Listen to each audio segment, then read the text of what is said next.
My name is Amy Schaaf.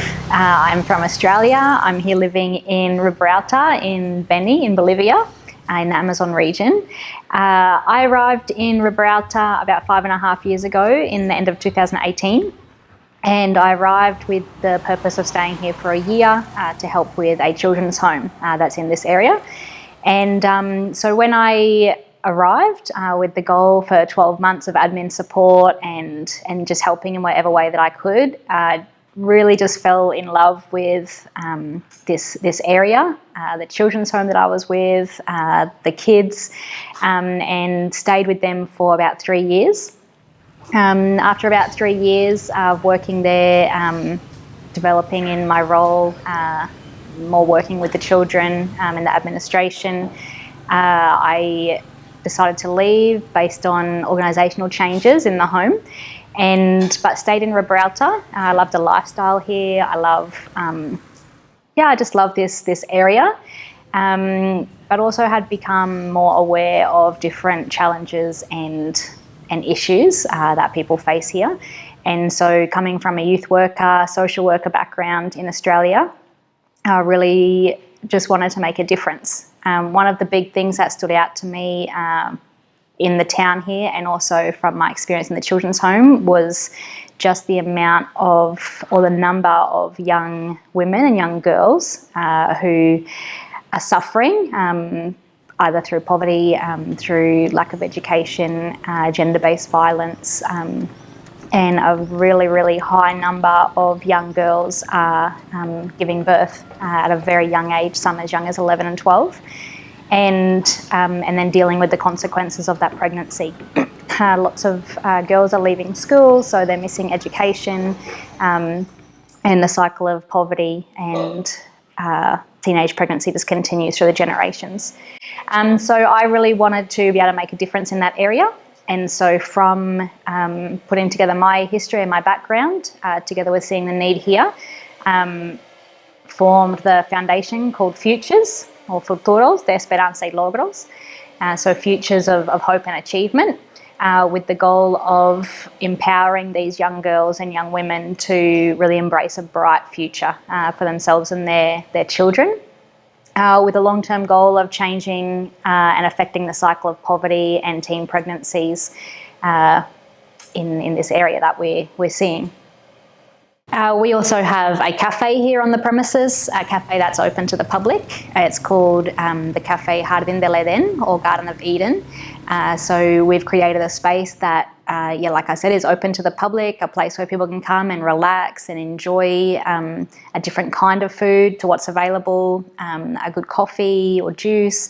But the cafe, as well as providing a space for the public to enjoy, it's also a place where our girls can come and learn all areas of the hospitality business, from serving customers to business management to cooking and baking. Everything that we serve is made on site by one of our staff or one of our girls.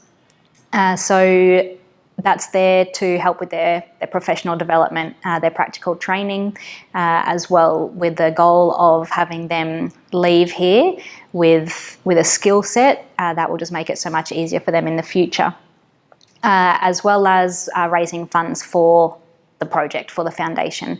All of our sales, all of the profits from the cafe come back in to provide those practical support packs of food and nappies and clothing for the girls and their families, providing the programs that we run here.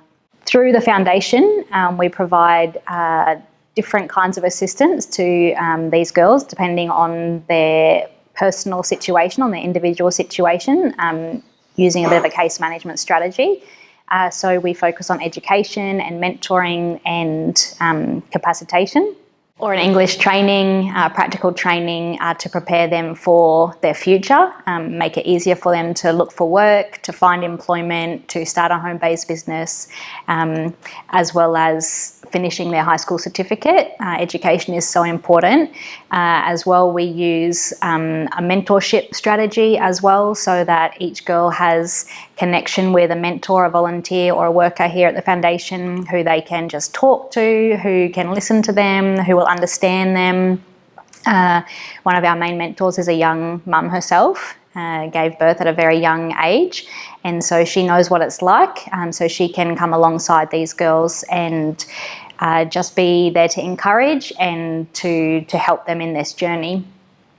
We work with the family as a whole as well, looking at what needs we can address, in what ways can we assist the family as a whole to address the barriers that each girl has to their education and their formation as a person as well.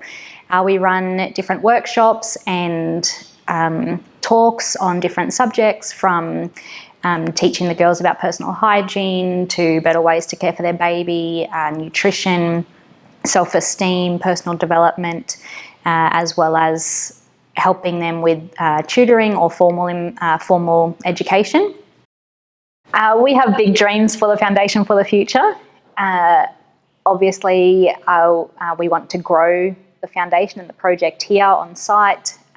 We want to be able to provide services to so many more girls than what we are currently. I would love to grow the business as well, even have a second location for the cafe to give even more employment and training opportunities for the girls who are coming in.